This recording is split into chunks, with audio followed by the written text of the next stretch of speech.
ഇന്നത്തെ സ്ഥിതി ഇന്ന് ഏറ്റവും പ്രശസ്ത രീതിയിൽ എത്തിക്കഴിഞ്ഞു. മുമ്പത്തെ സ്ഥിതി പറഞ്ഞിട്ടുണ്ടെങ്കിൽ ഇന്നത്തെ ചെറുപ്പക്കാർ ഓരോന്ന് കേൾക്കുമ്പോൾ അത്ഭുതപ്പെട്ടു പോകുന്ന അവസ്ഥയാണ്.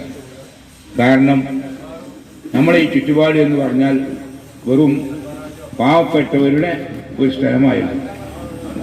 ഭൂരിപക്ഷം പേരും സാധുക്കൾ, ഏറ്റവും കുറഞ്ഞ സാധുക്കളിൽ പെട്ട പ്രായമുള്ളവർ തന്നെ ഒരു തലയിൽ ഒരു കൊട്ട വെച്ച് അത് താനൂരിലേക്ക് ഇവിടെ നിന്ന് നടന്ന് പോയി അവിടെ നിന്ന് മത്സ്യം വാങ്ങി ആ മത്സ്യം ഇവിടെ കൊണ്ടുവന്നിട്ട് ഇങ്ങനെ നടന്നു വന്നിട്ടാണ്. ലോറി കൊണ്ടുവന്നിട്ടില്ല.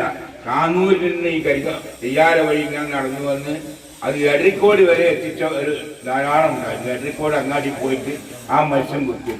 എന്നിട്ട് അവർ ആ വിറ്റ് വരവ് എപ്പോഴോ കഴിഞ്ഞിട്ടാണ്, എത്രയോ സമയം കഴിഞ്ഞതിന് ശേഷം. അതേമാതിരി കൃഷി, നമ്മുടെ ഈ ഭാഗത്ത് നിന്നെല്ലാം കൃഷിയുണ്ട്.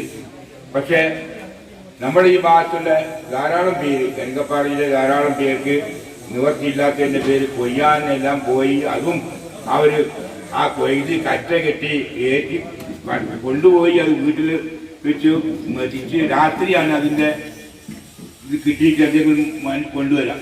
പക്ഷെ അവർക്കുണ്ടായിരുന്ന ഒരു പ്രത്യേകത അത് എടുത്തു വരാതിരിക്കൂല. കാരണം ഇവിടെ ബഹുമാനപ്പെട്ട വലിയ ആലിമയും ഇവിടെ ദർസുണ്ടായിരുന്നു.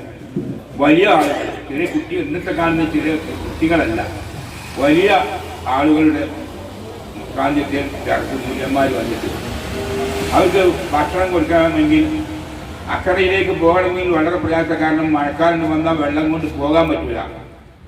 പിന്നെ ഇവിടെ തന്നെ ആശ്രയം കൂടുതൽ വരെ ഈ ഭാഗത്ത്.